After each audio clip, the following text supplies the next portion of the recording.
Hey, everybody. How are you? I'm not coming to you from my regular location.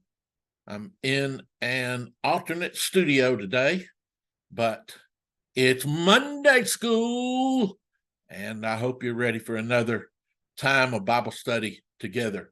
Tonight, we are preparing the Smith and Helwys Formation Series lesson outline for December the 3rd, 2023. A great light. Isaiah 9, 2 through 7, Luke 1, 26 through 33. And if you haven't noticed, Advent is about to burst upon us. I'm sure over this past week, you have decorated your sanctuary, or you will be decorating your sanctuary. You will be perhaps preparing for a hanging of the greens service or some way to welcome in the Advent season. Today, we are looking at this lesson, which will open up Advent for your Sunday school classes. Many of us live with hope because God loves unconditionally. Mary had exhibited no particular merit other than faithfulness. Advent calls us to be faithful too.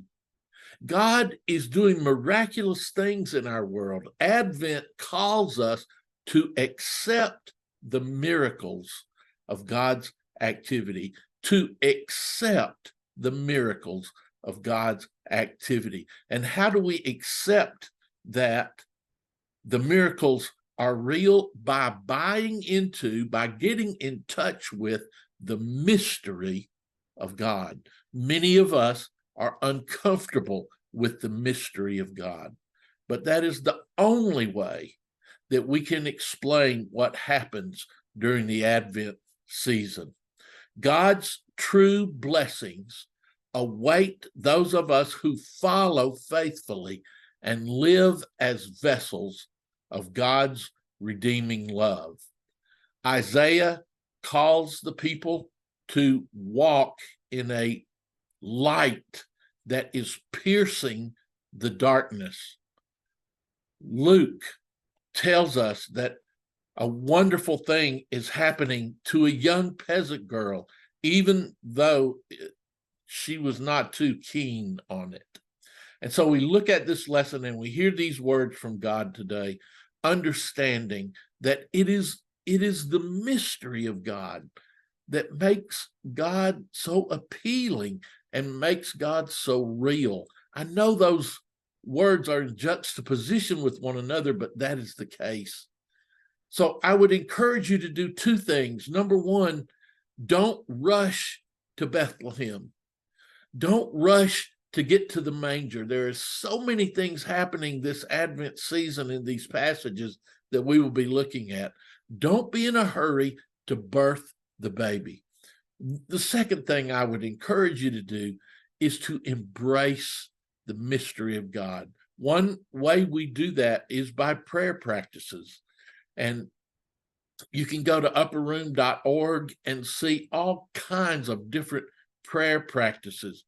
You can go to D365 and see devotions and prayer practices. So there are lots of places you can pick up on some prayer practices for this season. God calls and Mary is reluctant. Does that sound familiar? God sends the angel Gabriel to explain to her all the wondrous events that are about to take place that will fulfill the prophecy from Isaiah. As could be expected, Mary was not readily willing to accept this gift. She needed some time and she needed some explanation from Gabriel before she could finally and willingly submit to God's blessings. The same is usually true for us too. Now, we don't know what all went on between Mary and Gabriel. We hear Luke's report of that, And Luke would have been very interested in interviewing Mary and talking with her and having her reminisce so that he could write down his version of the gospel as it unfolded. But make no mistake, we only get a glimpse of what was going on. The conversation between Gabriel and Mary would have at first been like two strangers meeting, and Mary was already frightened, and now this angel appears before her. It would have been even more stressful. But as the conversation goes along, as Mary and Gabriel continue to visit, it suddenly becomes like two friends picking up where they had left off. Gabriel was asking Mary to do something extremely important for God that would change her life and the lives of us all forever. She would have known the prophecy of Isaiah. She would have been waiting along with family and friends and many others for the coming of the Messiah. She would wrestle with what she was being asked to do. She ultimately would trust Gabriel and consent to God's plan, hoping against hope that God was guiding. Have you ever been there? Have you ever said yes to God, not having a clue how it was going to unfold, but you had this deep hope, this deep abiding faith that God was guiding? Mary had similar feelings. How many life-changing conversations have you had with God or God's angel? How many times have you had conversations with good friends that when they wanted you to do something that would change your life? The call of Advent burst upon Mary's life. The call of Advent is beckoning to you and I as well to become vessels of God's redemption. And Mary had the option to say yes or no. And we too have the option to say yes or no. And when we say yes, through our faithfulness, Christmas happens again and again and again. And that is when Christmas becomes real. Which brings you more pleasure, giving or receiving good gifts? And why is that? Who is waiting for you to give them a good surprise this Christmas? Who really needs a good gift from you this Christmas? It might be somebody you don't even know, or it might be a family member. But as we begin to explore Advent, I ask you to think about who needs a good surprise. Secondly, where do you find comfort when God challenges you? When have you answered yes to God's plans? Perhaps allow for a bit of testimony time, or perhaps enlist one of your class members ahead of time to talk about when they have said yes to God. How did that answer affect you and affect those around you?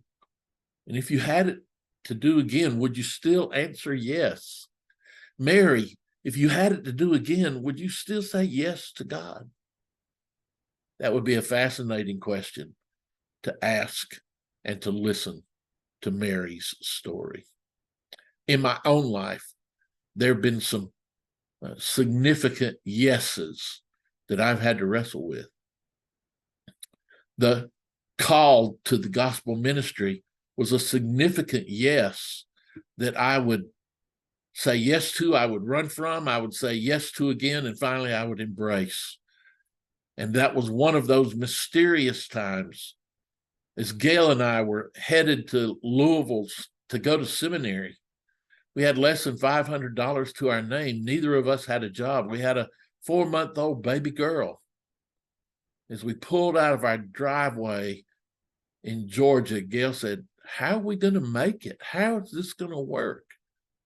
And I remember clearly saying to her, I have no idea, but I know that God is guiding us. Within 2 weeks, both of us had jobs, good paying jobs. Within a month, our house in Georgia sold, and the pathway was set for ministry.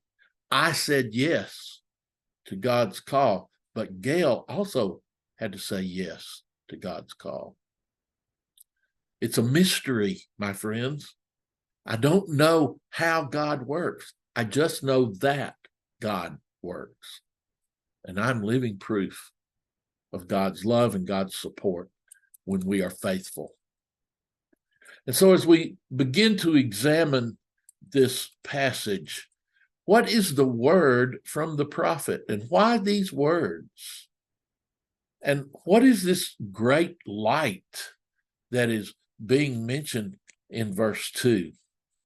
The people are walking in darkness because of their sinfulness, because of the economic pressures around them, because of governments that had conspired without even thinking about their people. Sound familiar? We too are in danger of being in the darkness. If we're not careful, we too will be in the darkness.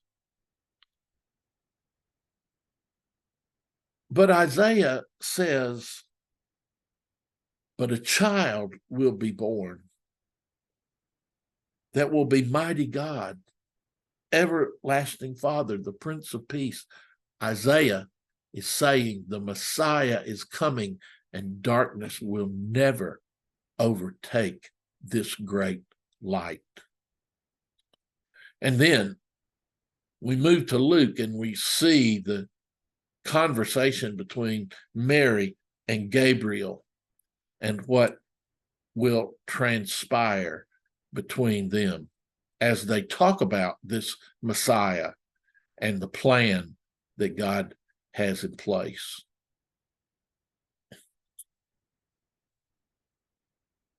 Many of us think we have to give up the persons that we are in order to follow God.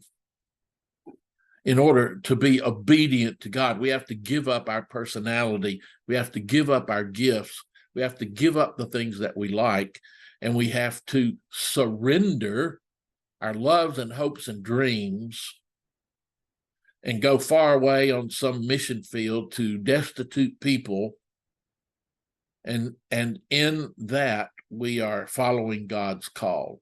Yet, I don't think that's how God works. Because before God called me to the ministry, God had given me these loves and hopes and dreams. And none of those loves and hopes and dreams remotely included going to a faraway mission field with people who were destitute. Mary found favor not because of whom she was, but because of whom God is. Mary found favor with God because of the beautiful, loving, sensitive woman that she was. God didn't call Mary because she had surrendered to the gospel and was ready to go off into the darkness with people in the darkness. No. God called Mary because she was beautiful and loving and sensitive. Isn't that the person you would want to help raise your child? Mary was not called to set aside those loves and hopes and dreams. She was called to live into those loves and hopes and dreams And God was willing to fulfill them. Mary found favor with God because of who she was. And I suspect we find favor with God for the same reason. Because we're doing the best we can with what we have to share. What do we have to share? God's love with others. This week begins a time of fundraising for the Center for Christian Education. Through the center and through the gifts of donors, we're able to bring these lesson previews to you each week. We're able to produce Holding Hope with Chuck Bugg and bring those to you each week. And we are in a season of fundraising. This past week, I received a significant gift out of the blue from a friend. And I was moved to tears by their generosity.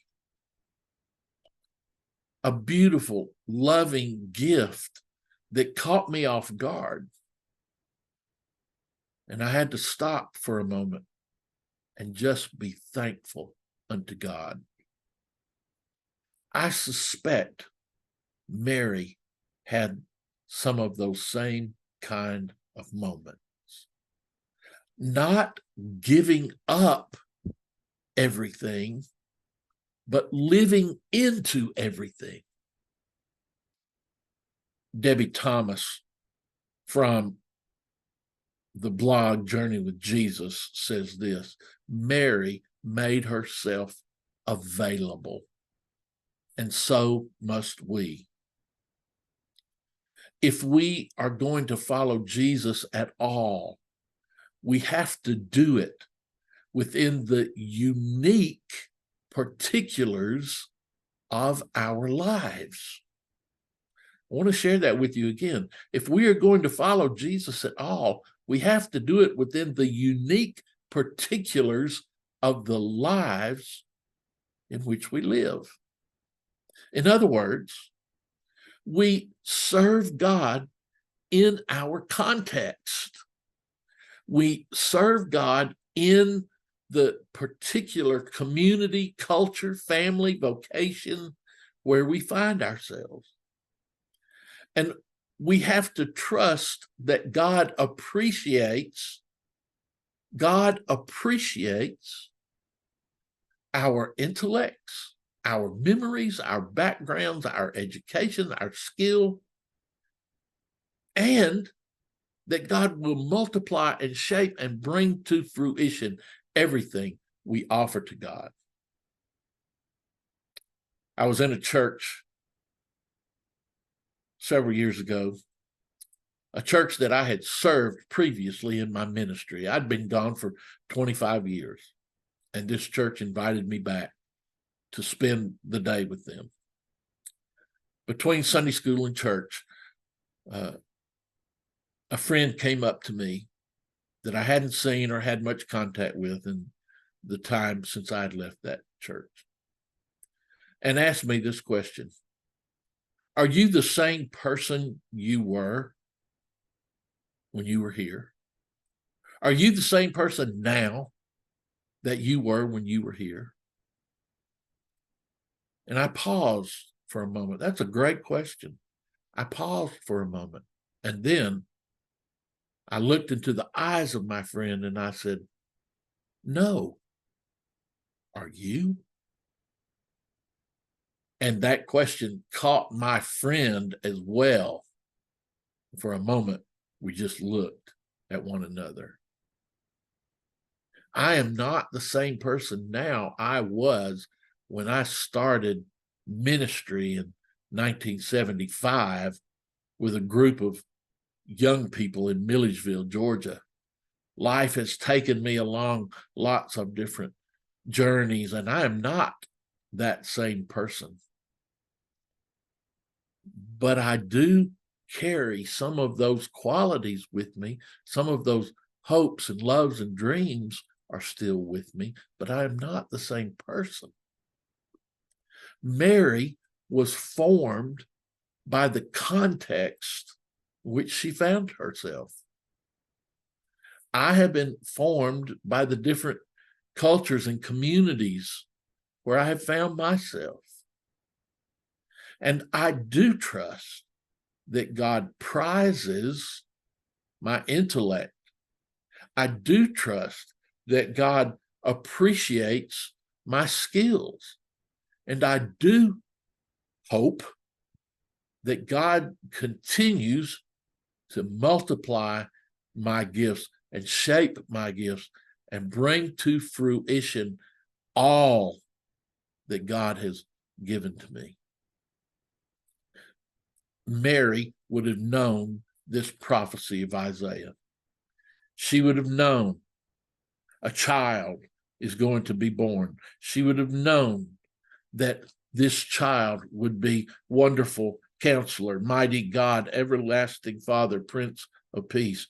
Mary would have known the Messiah was coming. She could never have understood in all of her wildest dreams that she was going to be the mother of Jesus the Christ.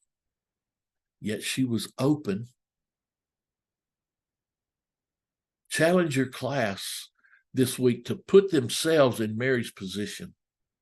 She was 14 or 15, as best we can figure out, a 14 or 15-year-old girl. She was promised in marriage to a 20 or 21-year-old man. She was a virgin. She was about to be with child from the Holy Spirit, from God. That would have been tough for her. Her culture would shun her. Her culture could even dismiss her or put her to death. Mary had a lot of variables to consider as she went about the decision-making process. And notice that Mary was a fully independent, fully thinking, fully feeling woman. She does not say in this passage, well, let me talk to my husband. Let me talk to my fiance. Let me ask my dad. She responded as a fully mature woman, independent woman. And that picture is clear in this passage. So understand that God values women, that God valued this strong, independent, free-thinking woman who said yes. She said yes. You see, discipleship does require change and sacrifice. Mary saying yes to God was going to change some of her loves and hopes and dreams. It was going to change some of that sensitivity and loving feeling that she had. And she was not going to go to a foreign land of destitute people. She was going to be in her own land full of destitute people, spiritually destitute people. When we say yes to God, we do give up some things. And some of the things we like best about ourselves may be changed. Yet my hunch is that God is filled with much more grace towards us than we give to one another, and especially that we give to ourselves. Mary is about to be the mother of the Son of God. I can't imagine what that thought must have been like. And the imposter syndrome that might have affected her, the humility that might have affected her, the fear that might have affected her, but also the joy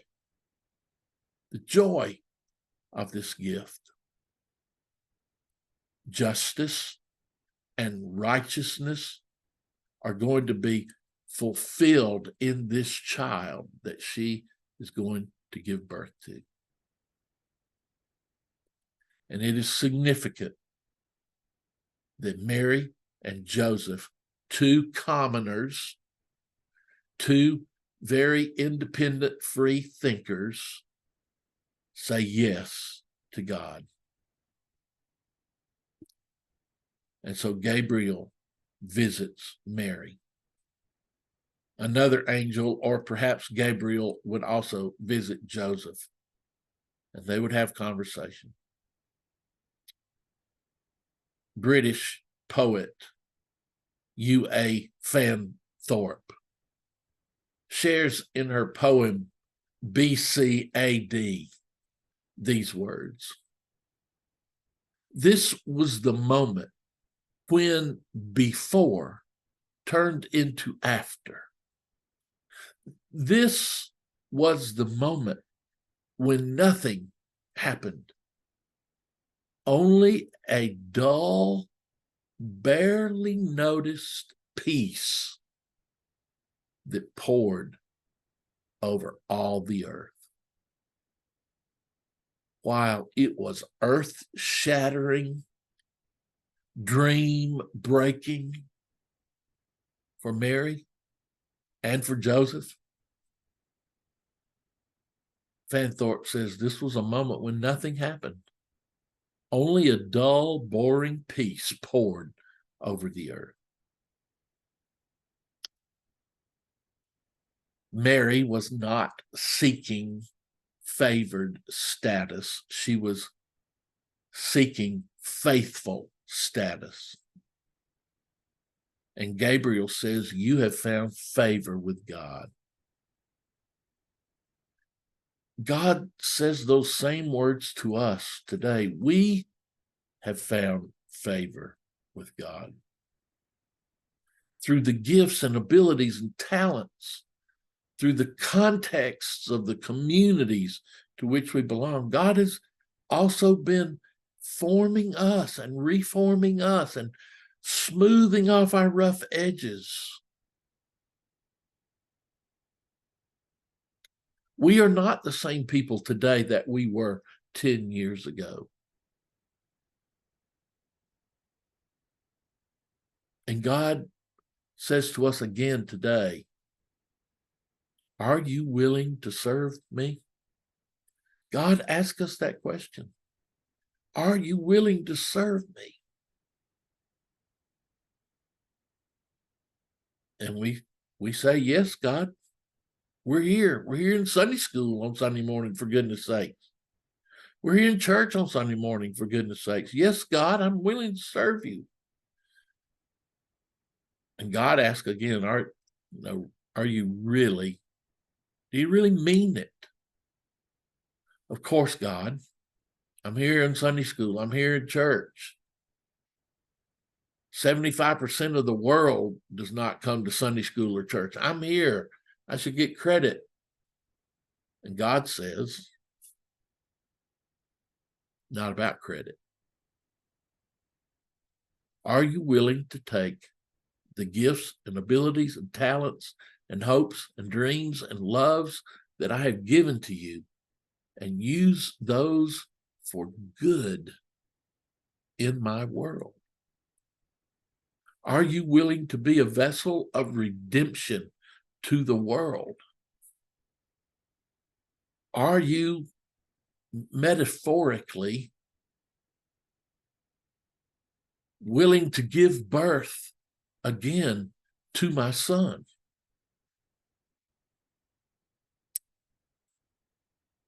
And I can't answer that for you,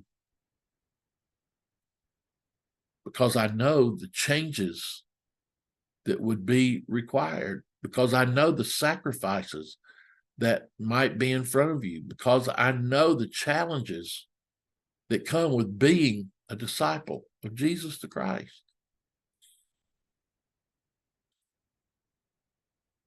But God continues to call. And I hope that you and I continue to listen. So don't be in a rush to get to Bethlehem this Christmas season. Don't be in a hurry to get to the manger. Don't be in such a rush going here and going there, buying gifts, going online, buying gifts, trying to get everything perfect for your Christmas gatherings, attending this party and rushing to that party. Don't overload yourself so much that you can't hear the call of God, that you miss the visit from Gabriel, that you ignore God's call on your life. Don't be in a rush. Pause for a moment and ponder Mary, this brilliant, courageous, free-thinking woman who said yes to God. God is still calling us. And in the mystery that is God's, and in the beauty that is God's, we too have found honor, favor, love from our heavenly God. May it be so for us today and in the days to come. Pray together. God, thank you for the goodness of life, for the goodness of mystery, for the challenge to slow down and embrace your mystery. Help us as we ponder this Christmas season to not only see the Christ child, but to see those along the pathway who are instrumental as disciples in bringing the Christ to the world. For this and so much more, I give you thanks through Jesus the Christ. Amen. Thanks, everybody. Thanks for joining me in this journey. It's going to be a fascinating time of study, and I think you'll enjoy it as we go through it. Thanks so much for joining me. I'll see you next week. Bo and the Beard saying, keep on rocking.